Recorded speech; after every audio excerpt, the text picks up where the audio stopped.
Evolution is one of the most talked about topics in science today. It's the idea that the many living species we see around us, plants, animals, and humans, developed over time from earlier forms of life. Charles Darwin first put forward the theory in the 19th century. He explained that creatures with traits that help them survive are more likely to live, reproduce, and pass those traits on to their offspring. This process, called natural selection, shapes life slowly over millions of years. Evolutionary science studies fossils, DNA, and living organisms to understand how species adapt and change. For many, it's a foundation of biology. But for Muslims, the topic raises deep questions.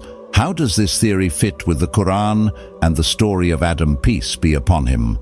Can belief in God and belief in evolution go together? The Qur'an tells us clearly that humanity began with Adam and Eve, created directly by Allah. Allah says, "O mankind, we created you from a male and a female, and made you into nations and tribes, so that you may know one another. Verily, the most honored of you with Allah is the one who is most God-fearing."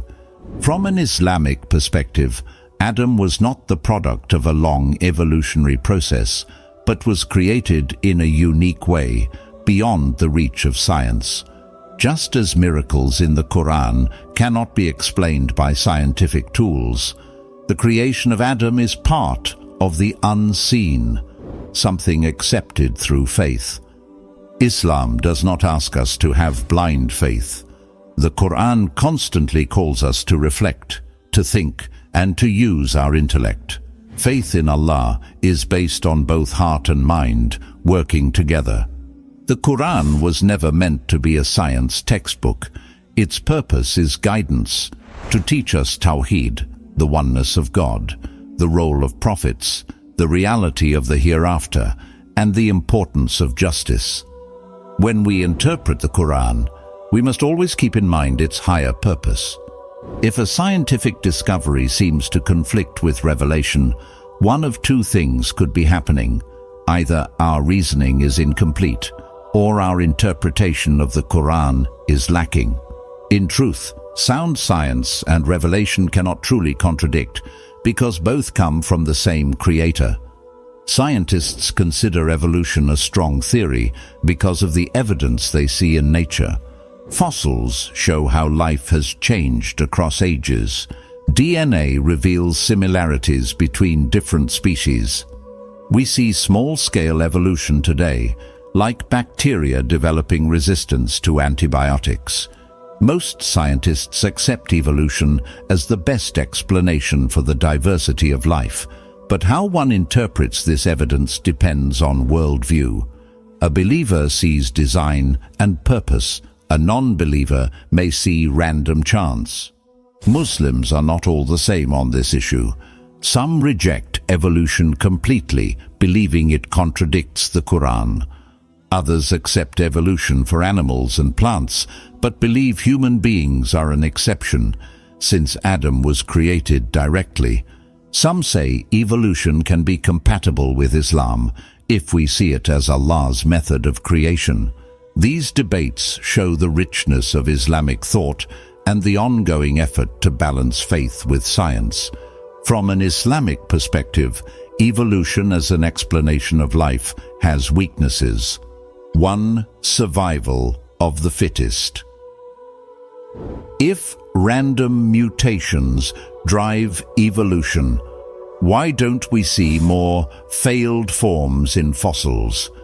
Instead, life appears ordered and balanced, with every species depending on others. This harmony points to design. 2. The beating heart. Our hearts beat without us thinking about it. If evolution only improves survival, why don't we control such a vital function? This shows divine wisdom, not random chance. 3. Digestion and gut bacteria. We cannot live without the tiny bacteria in our intestines. Why would higher life depend on lower life? To Muslims, this is a sign of Allah's interconnected design. 4. Viruses. If life evolved for survival, why are viruses still fully dependent on hosts? And why haven't humans evolved complete resistance? Evolution struggles to explain this. 5. Motherly care.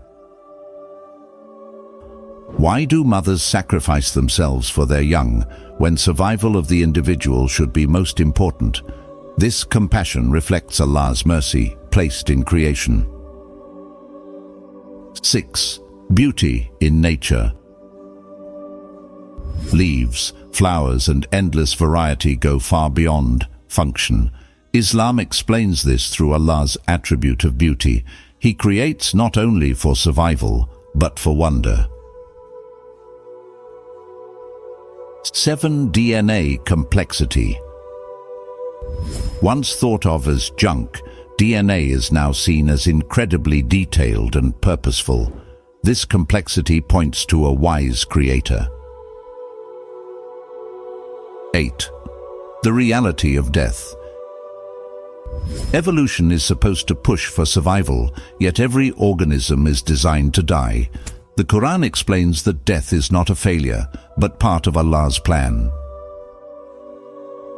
9. Human origins. Genetic studies trace humans back to a single ancestor, which fits perfectly with the Qur'an's account of Adam.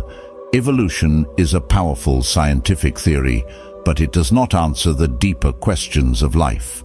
It may describe how species adapt and change, but it cannot explain why life exists or what its purpose is. Islam provides that answer.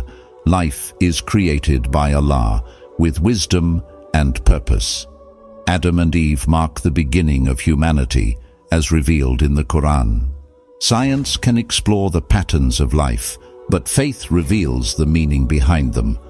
For Muslims, the task is not to choose between science and faith, but to understand how they work together. Science shows us the signs of Allah in creation. The Qur'an shows us what those signs truly mean.